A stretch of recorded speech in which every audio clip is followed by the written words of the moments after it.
Hello everyone, সব good morning. এটা আগের দিনের রান্না ছিল, তাই এডিট করতে লেট হয়ে গেছে। তো এখানে দেখুন, আমি এখানে ডিমের কোরমা বলে ডিম সিদ্ধ করে ফেলেছি এবং ডিম সিদ্ধ করে তা ছাড়ানো হয়ে গেছে।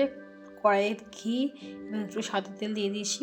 তারপর একে একে পেঁয়াজ কুচি দিয়ে একটু বেরেস্তা করে নেব। তাই পেঁয়াজগুলো একটু লাল লাল বা গোল্ডেন কালারে ভেজে দিলাম। এদিকে নুন মাখিয়ে দিলাম, যেহেতু কোরমা ওতে হলুদ দেবো না। তো এখানে পেঁয়াজগুলো বেরেস্তা গোল্ডেন ব্রাউন কালার হয়ে গেছে, ডিমগুলো তুলে নিলাম। তারপর পেঁয়াজগুলো তুলে নিলাম। তারপর ডিমগুলো দিয়ে একটু ভালো করে নিয়ে নিলাম।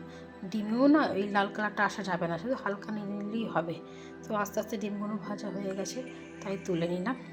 ওর মধ্যে সব রকম মশলা দিয়ে দিলাম, পেঁয়াজ বাটা, টমেটো বাটা দিয়ে দিলাম।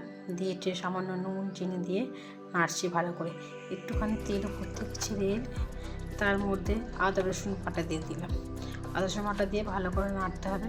নেড়ে তার মধ্যে জিরা গুঁড়ো দিলাম, দিয়ে একটু ভালো করে নেড়ে যাতে না আদা রসুন কাঁচা গন্ধটা না থাকে, সেই জন্য তারপর সামান্য একটু দুধ দিয়ে দিলাম। ওর মাঝে যেহেতু একটু দুধ দিতেই হবে, দুধ দিয়ে ডিমগুলো নাড়লাম। ডিমগুলো দিয়ে ভালো করে একটু কষাতে হবে। কষানোর পর এদিক ওদিক করে আবার একটু দুধ দিলাম। দুধ দেওয়ার পর সামান্য আবার চিনি দিলাম চিনির ব্যালেন্সটা ঠিক নেই দেখে আবার একটু চিনি দিলাম।